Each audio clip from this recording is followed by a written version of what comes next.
You don't know me, but you probably know my student. He's a person diagnosed with intellectual disability. He has autism. According to the CDC, there are 17% of children between ages 2 and 18 diagnosed with IDD. So statistically, you and I know someone who is autistic or has another IDD.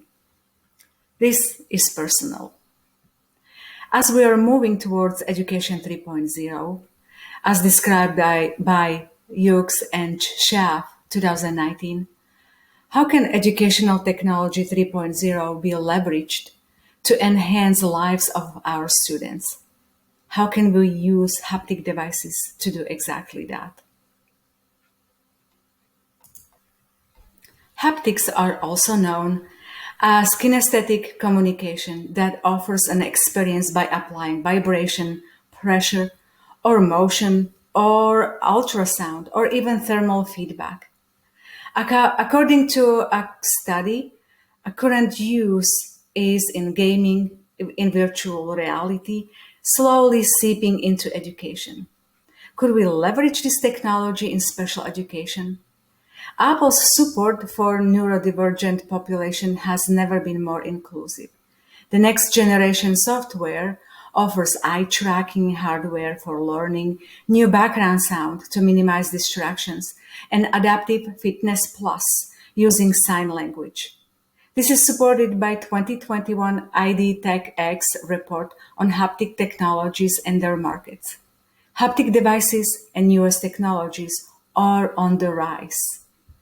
According to a 2021 study presented by Mass Challenge, a nonprofit organization supporting innovation, participants could recall objects purely through touch using haptic applications, and they were successful in 94% of cases. Touchpoints wearables can reduce stress by 74% in 30 seconds. Haptic systems and wearables, the global haptic technology market is estimated to grow at a compounded growth rate of 12% by 2026. How can haptics be used in special education? And could we do even more? 2016 report describes power wheelchairs and haptic guidance for motor training. That is great for physically impaired individuals. But how about individuals with uh, intellectual impairments? There is one unconventional way to use haptics for individuals with cognitive impairments. I am an educator facilitator using technology as a learning tool, and I'm a holistic evaluator, as presented by Schaaf 2022. As such, I see a unique opportunity to use haptics for skill acquisition for students with intellectual disabilities. Students with IDD and especially with autism respond really well to visual schedules. If you know somebody who has autism, probably you're familiar with a Velcro schedule, just like the one presented on the picture. What is challenging is for a student with cognitive disability to figure out when it's time for a next task on the schedule to start.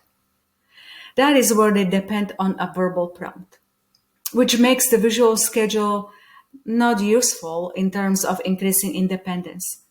As a teacher, I have to initiate every task in the schedule. Students still need to wait for an initial prompt. He or she is not able to initiate the task. Formally, this is called prompting. But for students, this is probably more known as nagging.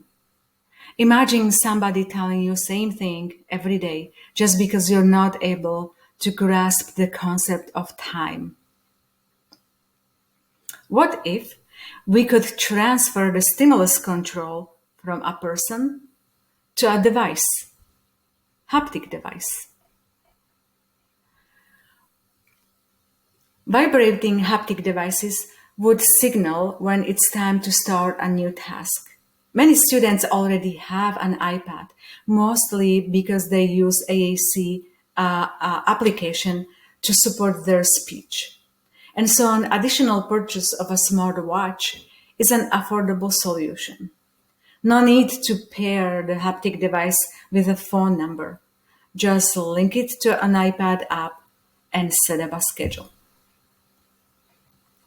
Bancroft students are already using haptics to complement a visual personal schedule to go to work, to go to special therapy, to schedule to go to get the medication, and other time-based tasks. To summarize, what makes haptics really better for task initiation is a lack of nagging. It's just a peaceful convenience. Very discreet vibration of a haptic that is attached to your wrist. You can adjust sound and intensity of vibration, which makes the sensory input highly personalized and really based on student preferences. And finally, imagine the satisfying sense of accomplishment. Imagine a student who for 20 years was told every day, go brush your teeth, it's time to get your backpack, now it's time to get your medicine, and all those routine tasks. Now everything is set up on the schedule that vibrates on his wrist. All he has to do, just discreetly look at it and complete a task. So to summarize, here are 4 whys. The haptic technology is the technology of the future and technology for special education 3.0. Data collection is completely automated. A teacher doesn't need to take any more data if the task was completed, because everything, including time delay, is recorded automatically. Second, flexibility. Imagine if you're using a visual schedule and you have a new task to add to a schedule. You need to create a card, print it, laminate it, put a Velcro on it, and hope that it doesn't get lost. With haptic device, you don't have that problem. You just open an app and add additional thing on the schedule. Haptic devices provide immediate feedback. By a student attending to a vibration and pressing off, immediately he knows that he needs to attend to a task. That feedback is immediate. And finally, and most importantly, the independence that haptic devices provide for a student are superior to any technology that was offered ever before. Haptic technologies are on the rise, as reported by IDTechEx. We need to take advantage of it in order to maximize student potential. Haptics can bring better quality of life because the staff, parents, and teachers could shift their focus from nagging and prompting time-bound tasks to having more time and mental space for natural human interaction. We could use haptics to increase skill initiation in individuals with IDD, to make students not only independent, but happier. And that is my vision for special education 3.0. Thank you for your attention.